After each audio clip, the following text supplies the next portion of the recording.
छल नहीं करते। और तब ये गोपी साधारण नहीं है, ये वेद के मंत्र हैं गोपी। भक्ति के विषय में उनसे ज्यादा ब्रह्मा भी नहीं जानता है, क्योंकि वे साक्षात वेद की ऋचा हैं। तुम तो बड़ी भाग्यवान हो तब जो तुम्हें गोपियों का दर्शन हुआ है, जो मेरे साथ हर समय पास करती है। आज तक बड़ी प्रसन्न है। राधा और कृष्ण नाम दो है और चीज एक है। राम रूपे भवे सीता, रुक्मिणी कृष्ण जन्मती। भगवान नारायण की पत्नी का नाम क्या है? लक्ष्मी। और वही नारायण जब राम के रूप में आते हैं तो लक्ष्मी जी किसके रूप में आई हैं? सीता के रूप में। और वही नारायण राम कृष्ण रूप में आते हैं तो वही सीता जी लक्ष्मी जी किसके रूप में आती हैं? रुक्मिणी की। तो नारायण की पत्नी है लक्ष्मी, राम की पत्नी है सीता जी, कृष्ण की पत्नी है रुक्मिणी। तो राधा क्या है? राधा कौन है? बोले कि राधा तो साक्षात कृष्ण है, कृष्ण ही साक्षात राधा है। और हमारा वेदांत दर्शन कहता है कि तस्मात् ज्योतिर्भविद्विधा श्री राधा माधव रूपकम्। गोपाल सहस्रनाम में आता है, एक ही ज्योति नीचे से ऊपर की ओर जब चलती है तो दो रूपों में परिणत हो जाती है। उसे हम राधा और माधव कहते हैं। राधा ही कृष्ण है और कृष्ण ही राधा है। इसलिए राधा का प्रेम, गोपियों का प्रेम हमारे जैसा प्रेम नहीं था।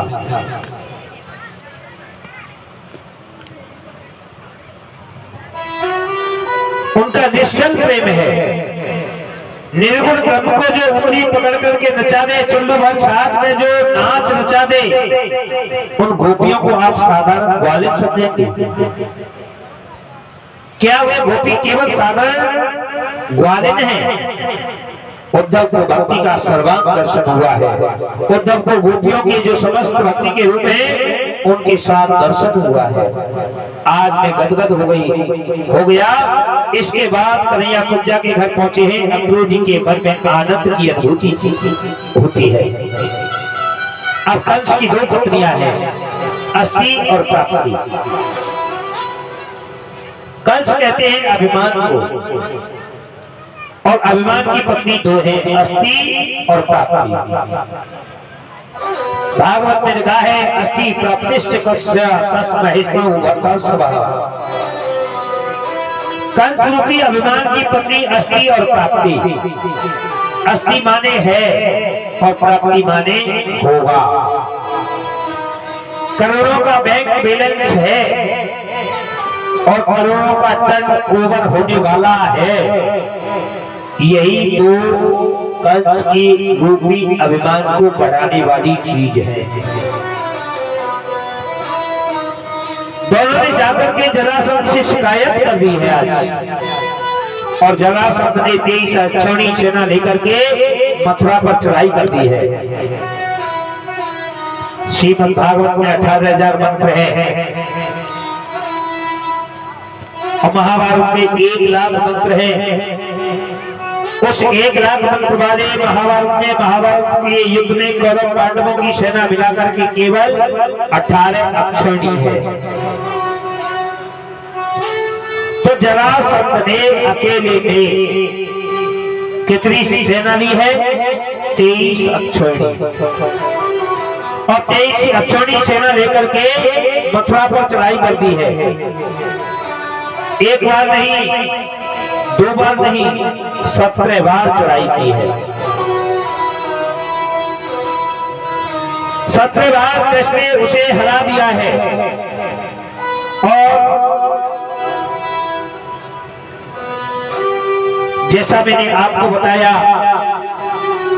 उनके जैसा पराक्रमी कौन हो सकता है। एक काले नाम का राक्षस आया, प्रभु ने मुचकंद के द्वारा उसको भस्म कराया, तो प्रभु ने 17 बार जरासंध को हरा दिया है और 18वीं बार पंडितों को पूजा पर बिठा दिया और कहा कि पंडित जी एक बार फिर कृष्ण से युद्ध करने के लिए जा रहा हूं, यदि इस बार मैंने कृष्ण को परास्त कर दिया तो आप 11,000 पंडितों को इतना दान दूंगा कि घर बैठे भोजन पाइए, और इस बार यदि हार गया तो आप 11,000 पंडितों को सूली पर चढ़वा दूंगा। अब तो पंडित लोग भयभीत हो गए और भयभीत होकर के प्रार्थना करने लगे कि गोविंद हमारी रक्षा करना। अब जैसे ही जरासंध अपनी सेना लेकर के मथुरा पर चढ़ाई करता है तो कृष्ण ने बलराम से कहा कि भैया जी ये नाना जी तो फिर आ गए। बलराम बोले कि आ गए तो आने दो। कृष्ण बोले कि क्या कहते हो, रण छोड़ करके भाग चलेंगे यहाँ से तो कैसा रहेगा। बलराम बोले कि ये क्या तुम कहते हो कन्हैया, रण छोड़ करके भागेंगे तो लोग बदनामी करेंगे, हम लोग चंद्रवंशी क्षत्रिय हैं, हमारा नाम पड़ जाएगा रण छोड़। तो कृष्ण बोले कि माखन चोर लोग हमको कह ही देते हैं, चीर चोर कह ही देते हैं, एक नाम और सही रण छोड़ और पड़ जाने दो, क्या फर्क पड़ने वाला है। लेकिन मैं नहीं चाहता हूं कि मेरी खातिर उन 11,000 पंडितों को सूली पर चढ़ाया जाए, उनको कष्ट हो। कैसे बलराम रण को छोड़ करके भाग गए हैं। अब तो जरासंध ने हल्ला मचा दिया, रणछोड़ है इसलिए इनका नाम पड़ गया रणछोड़। बोलिए रणछोड़ भगवान की जय हो। और रण को क्यों छोड़ा, उन 11,000 ब्राह्मणों की खातिर। तो भगवान पर्वत पर चढ़ जाते हैं, जरासंध ने आग लगा दी चारों ओर और प्रभु ने छलांग लगा दी और समुद्र के किनारे चले गए। और देवताओं के प्रधान शिल्पी विश्वकर्मा जी ने उनको याद किया है, तो विश्वकर्मा ने रात में ही जल के अंदर एक द्वारकापुरी का निर्माण किया है। सोने की द्वारका है, बहुत सुंदर है, समुद्र के बीचों बीच सोते हुए यदुवंशियों को कृष्ण ने द्वारका में बुला दिया है। रेवत नाम के राजा की पुत्री का नाम है रेवती, और रेवती का विवाह हो गया बलराम जी के साथ। बोलो दाऊ जी महाराज की जय जय श्री। ब्रज का राजा कौन है?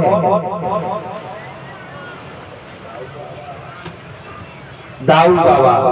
और दाऊ बाबा के दर्शन किस किसने किए हैं? कौन ना करे?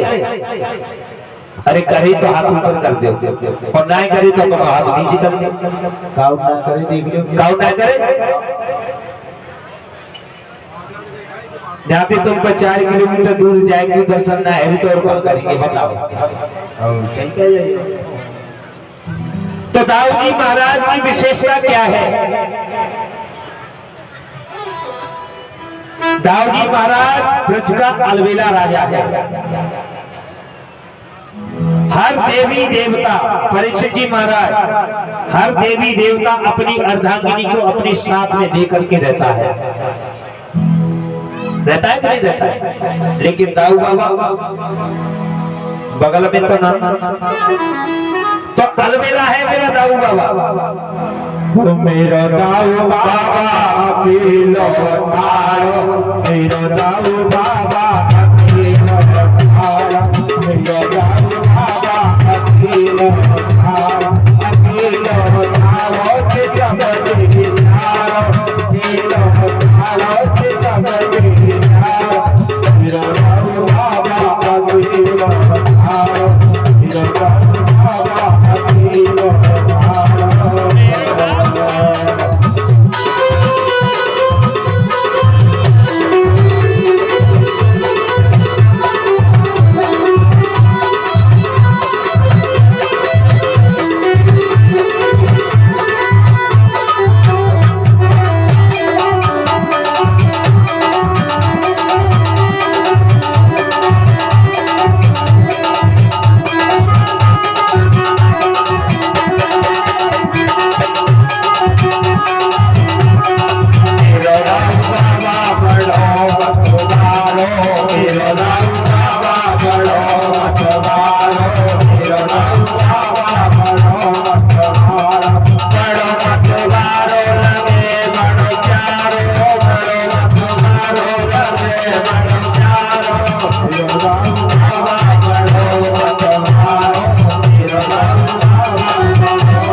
Hare